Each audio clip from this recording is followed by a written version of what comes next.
Uh, Thank you again, Bridget and Chip and the Asian Society for just an amazing exhibit. I had a chance to see it again.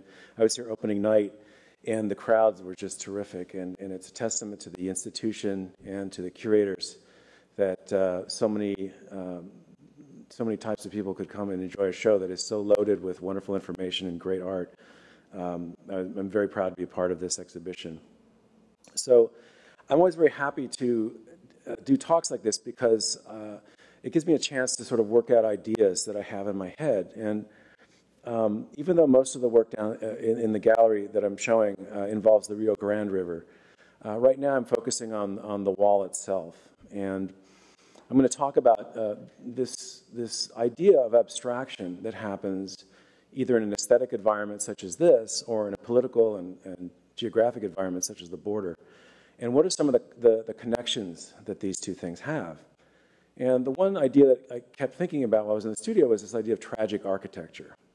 We think of architecture as testament to civilization and growth and prosperity, but we also make architectures that are inherently flawed, either through concept or execution, miscommunication, misdiagnosis, however you want to label it.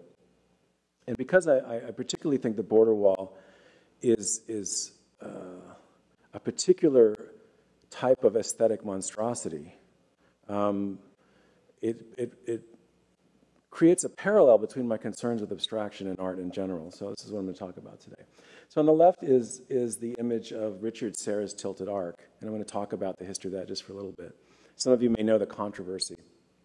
On the right is an image of a border marker, boundary marker, that was part of the initial surveying that happened in the 19th century. And these are both examples of what I call tragic architecture. So for those of you who may know, how many of you, I'm curious, how many of you know about the Richard Serra's Tilted Arc controversy in the 80s?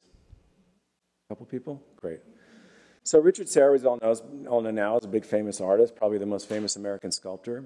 And in 1981, I think the government security organization, something, was a foundation started by the Kennedy administration in the 60s. The idea was that there needs to be more art made by great American artists in public spaces. So Serra was given the task of creating a sculpture in the Federal Plaza in New York. And he chose to make a sculpture that was very purposefully antagonistic. One of his stated goals was to divide the space so that the people who normally took this space for granted, the plaza, would become divided and separated. This particular sculpture is massive. It's 120 feet long, or was 120 feet long. 12 feet tall and 2.5 inches thick. It had a slight curve to it and it leaned in slightly. And while it's debatable about whether or not it's a great work of art, it certainly was probably the most controversial work of art in United States history in the last 40 years. It went to trial. A federal employee sued Richard Serra and the GSA, and it was in trial for 6 years, and it was finally removed. Famous people from the art world like Frank Stella and Donald Judd testified on behalf of Richard Serra. And of course, the majority of the federal workers thought that this wall was an abomination because it disrupted their sense of space. And while Richard Serra's idea was to create an environment in which your thoughts about space were elevated to higher levels, what actually happened for the majority of the people there was that they thought it was kind of fascist. It was basically intervention. So here you have this really interesting combination, right? You have people who are artists who are trying to do good, and that was one of the big arguments they had in court, was that we're trying to elevate the public's consciousness, with people who said, no, you're taking away my lunch space. You're taking away my space. And, I mean, that's not a great plaza regardless, right? You would really not want to hang out there very much anyway. But it's interesting how people were so, they really took this Federal Plaza as their space. So the proprietary notion of what we consider our space is around us all the time. And it's constantly changed by things that interfere with that. whether it's a freeway overpass or even a new building in our neighborhood. We're always thinking about our space and how it's manipulated by other spaces. And of all the comments that I've read about this controversy, Robert Storr, who was a critic and was a painter at the time, he was now at one of the great curators at MoMA. He wrote, I think, the most sensible thing, and I think which is applicable to sort of the show here, is that for both its opponents and supporters, Tilted Arc has become a social symbol. The rhetoric which it attaches to the work has a telling, sometimes grimly comic symmetry. And this idea of symmetry, of polarization that happens when spaces are split, spaces that are otherwise thought of as being communal, has an incredible emotional impact on everyone who lives near the wall or near a divided space, but also the people that are far away from it, because their identity is contained on the idea that such a space exists and divides us from them and keeps everyone, so-called clean. And so close to Los Angeles is the Borderfield State Park, and it's a really fascinating place because on the Tijuana side, it's a bustling city, it's condominiums, restaurants, people walking the beach, but on the American side, it's a nature preserve, but a very odd nature preserve. In fact, it's more like a nature prison, because it literally is a buffer zone for people. It's really a no man's land, so that the Border Patrol and security can basically catch whoever decides to move across the wall. And of course, it was a very porous border for much of its history, and in the last 10 years, an enormous amount of money has gone into to fortify the space. Recently, there was a $5 million addition to the border wall, which actually goes out into the ocean about 300 meters. And you think about tragic architecture, right? You think about this idea of something that is built for the wrong reason, or maybe built for the right reason, but is incredibly wrong-minded from so many different levels, especially, just in terms of the history of California and the history of Southern California, and just the environmental impact itself. This is a really dumb thing to do. But it started to make me wonder, is perhaps as humans, maybe that's what we're really good at, is making the dumb explicit. Maybe that's what we'll wind up with. This is a little hard to see, but so while a lot of my work started off using Google Earth and sort of documenting, working with the images, I was really drawn to this aerial view of Tecate. Tecate is a great Mexican city and a very crappy American city. You have to go there to see it and believe it. On one side, it's very vibrant, and on the other side, it's kind of like a parking lot. It's very hard to see here, but basically, there's an enormous border wall that goes up the mountainside and just ends abruptly.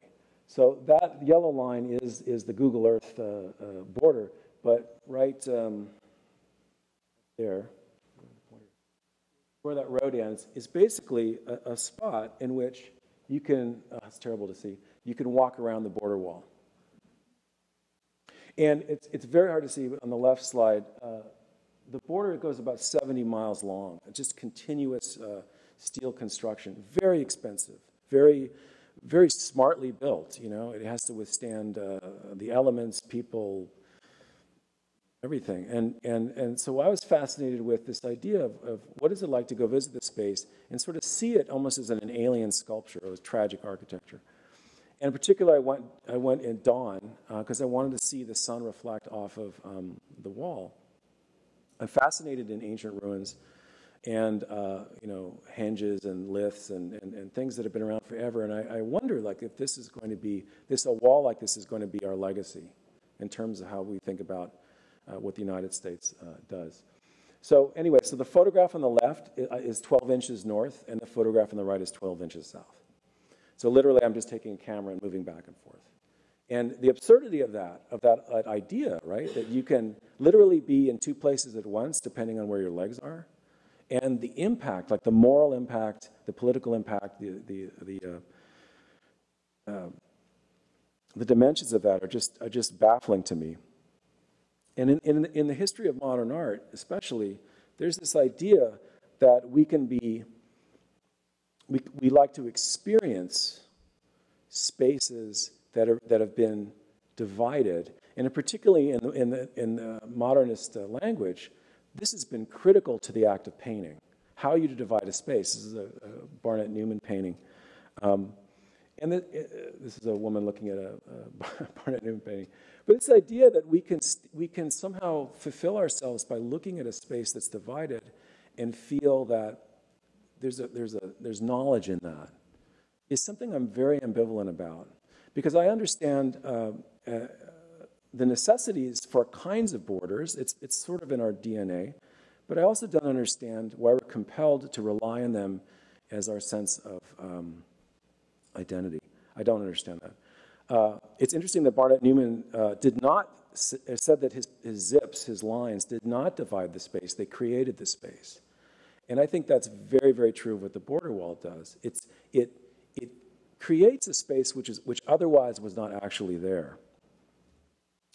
Part of this whole notion of working with the border in a very odd way came out of looking at Eva Hess drawings. There was a show at MoCA in LA. Those of you familiar with her work mostly know her as a sculptor, but she makes these amazing drawings of graph paper.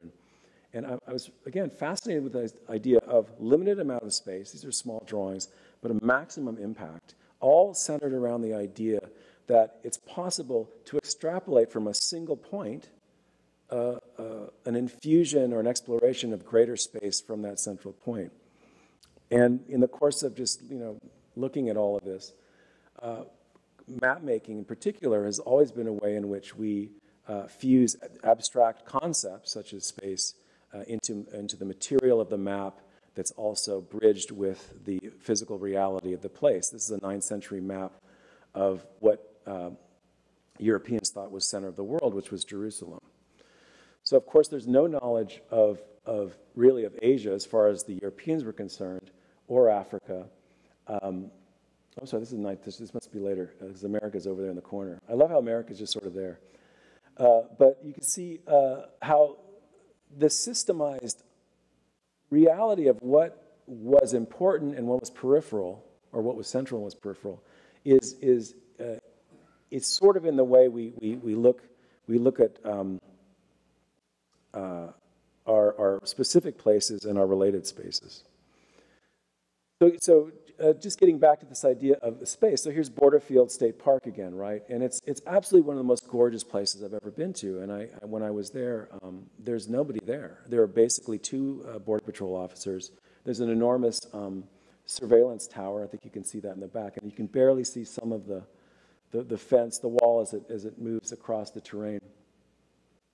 But you're struck with kind of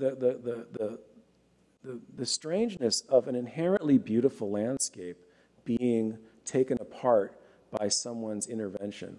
And so when I started to make paintings, it's very hard to see, I'm sorry.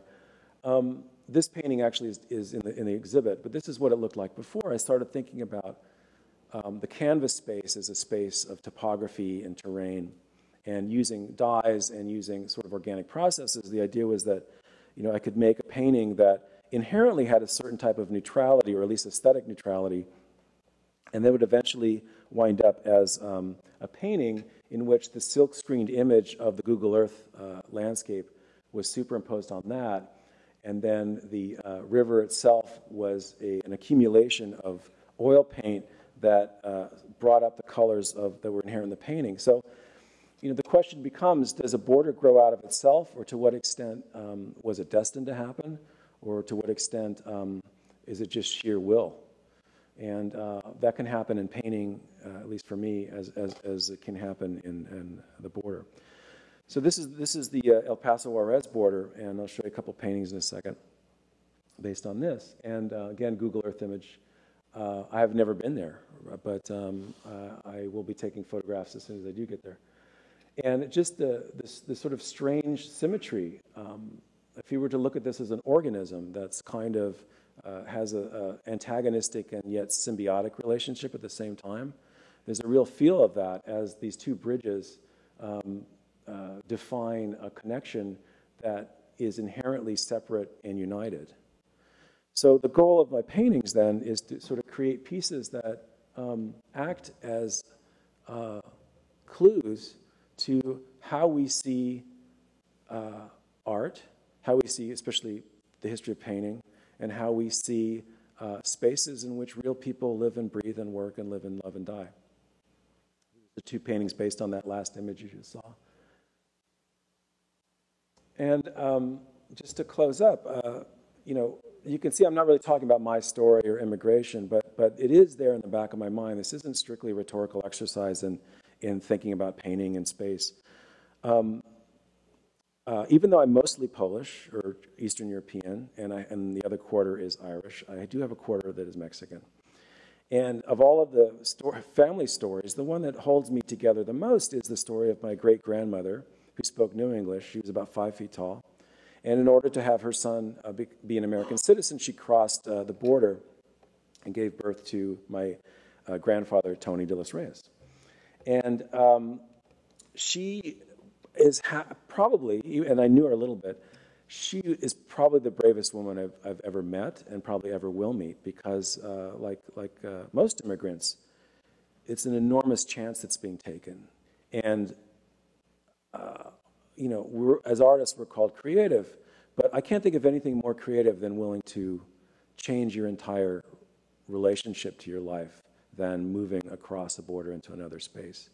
So this painting that's in the show, which is called Border Theory, Indeterminate Zone, is a kind of way of thinking about that, in which the raw linen, which is mostly the center of the painting, is surrounded top and bottom by these sort of blurred colors that are fused together to form these muddy browns and blues.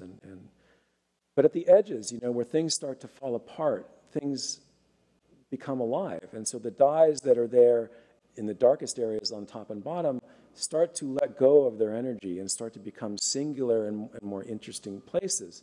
The indeterminate zone between two spaces, as Margarita was talking about, in between spaces. And the lines are really the trajectories of how we move across these spaces. Because what's interesting is, as we move into those spaces, for a brief moment we lose ourselves. We lose the gravity of our own situations, and we lose we lose our legs, our sea legs. We become indeterminate.